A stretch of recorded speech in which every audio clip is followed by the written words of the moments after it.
ये चुड़ैलों के समूह का पहली बार जादू करना था। उन्होंने अभी अभी जादू की किताब के मंत्रों का पाठ पूरा किया था जब जमीन के नीचे से अचानक एक राक्षस रेंगकर बाहर आ गया। जब सभी लोग घबराहट में थे, राक्षस जमीन पर चढ़ चुका था। पता चला कि वह अगाथा की कट्टर दुश्मन विदा थी।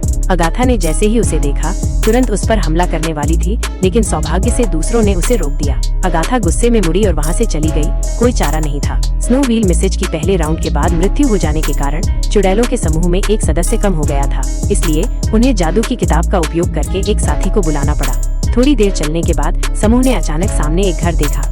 जियांग लोंग ने अनुमान लगाया कि ये दूसरे दौर की परीक्षा होनी चाहिए। हालांकि एलिस ने इसे देखने के बाद मुड़कर चली गई। जाहिर है कि यहाँ सब कुछ उससे जुड़ा हुआ था, लेकिन एलिस समूह को यहाँ से बचाकर ले जाना चाहती थी। लेकिन उसने पाया कि घर फिर से सामने आ गया है। घर के दरवाजे के पैटर्न में आग का पहिया था। ये ब्लडविच से किसी तरह से जुड़ा होना चाहिए और एलिस ब्लडविच की वंशज है। फिर समूह घर में प्रवेश कर गया। इस बार उन्हें फिर से एक अलग पोशाक में बदल दिया गया और की परीक्षा क्या थी, इसलिए उन्होंने कमरे में सुराग खोजना शुरू कर दिया। इस समय विदा अगाथा के कान में कुछ फुसफुसाती है और अगाथा केवल 2 शब्दों का जवाब देती है। एलिस अचानक अपनी माँ की एक तस्वीर देखती है। जेम्स बॉटम ने कहा कि शायद दूसरा दौर गायन से संबंधित था, क्योंकि एलिस की माँ एक गायिका थी और उनका प्रतिनिधि काम विच रोड था।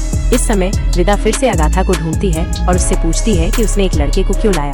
अगाथा केवल फाड़ना शब्द का जवाब देती है। फिर दोनों ने बातचीत में हाथ मिलाने और सुलह करने और विच रोड का पता लगाने के लिए एक साथ जाने की बात कही। उसने चुपके से बाहर का माइक्रोफोन चालू कर दिया, जबकि विदा चुड़ैलों के समूह के बारे में बुरा बोल रही थी। जब कुछ लोगों ने सुना तो वे तुरंत विदा को डांटने के लिए दौड़े। अगाथा ने बहुत निर्दोष दिखने का नाटक किया। तभी ये पता चला कि जियांग लोंग ने चुपके से रिकॉर्ड प्लेयर चालू कर दिया था और शोर पूरे कमरे में गूंज रहा था। एलिस ने उससे पूछा कि वो क्या करना चाहती है और जियांग लोंग ने सोचा कि ये एक सुराग था, क्योंकि कागज के टुकड़े पर चलाना लिखा था। अगाथा ने गाने का नाम विच रोड सुना, लेकिन रिकॉर्ड उल्टा चल रहा था। शोर से सभी के कान के पर्दे लगभग फट गए थे। जब अगाथा ने ये देखा तो उसने तुरंत रिकॉर्ड प्लेयर को जमीन पर पटक दिया और अपने ऊंची एड़ी के जूतों से उसे 7 बार कुचल दिया। इस समय सभी ने पीछे मुड़कर देखा और उन्होंने एक सूचक को झूलते हुए देखा। जाहिर है दूसरे दौर की परीक्षा शुरू हो गई थी और विदा एक तरफ खुश हो रही थी। इसने सभी के बीच नाराजगी पैदा कर दी। जेम्स के शरीर पर अचानक धुआं निकलने लगा।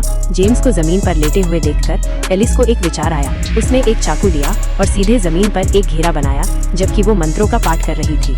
जेम्स के बगल में एक घेरा बनाने के बाद उसका अभिशाप तुरंत गायब हो गया। सभी घबरा गए। ब्लैक सिस्टर पर भी अभिशाप लगने लगा। पिछली बार के अनुभव के कारण एलिस ने जल्दी से अभिशाप को हटा दिया। इस समय ब्लैक सिस्टर के कंधे पर एक अजीब आकार दिखाई दिया और जेम्स ने अपने कंधे को तुरंत उजागर किया।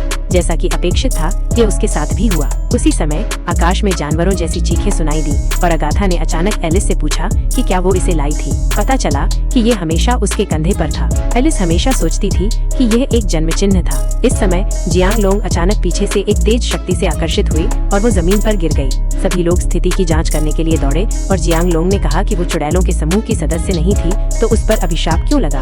फिर अगाथा को एक विचार आया। दूसरे दौर की परीक्षा को तोड़ने के लिए कुछ लोगों को विच रोड गीत गाना होगा।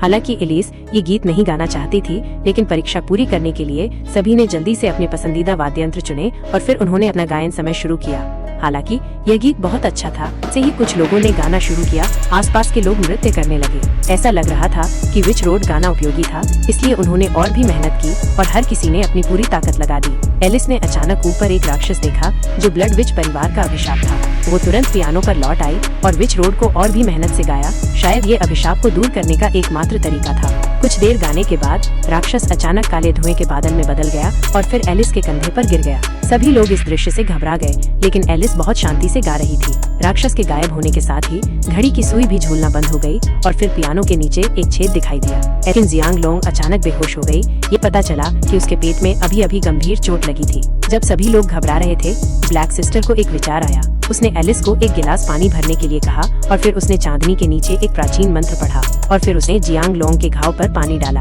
थोड़ी देर बाद जियांग लोंग बेहोशी से जाग गई और अगाथा ने राहत की सांस ली और वहाँ से चली गई। इस समय विदा ने उसे ढूंढ लिया और दोनों अचानक गले मिल गए। विदा को इतनी करीब देखकर अगाथा ने यहाँ तक कि उसे हल्के से चूमने का इशारा भी किया।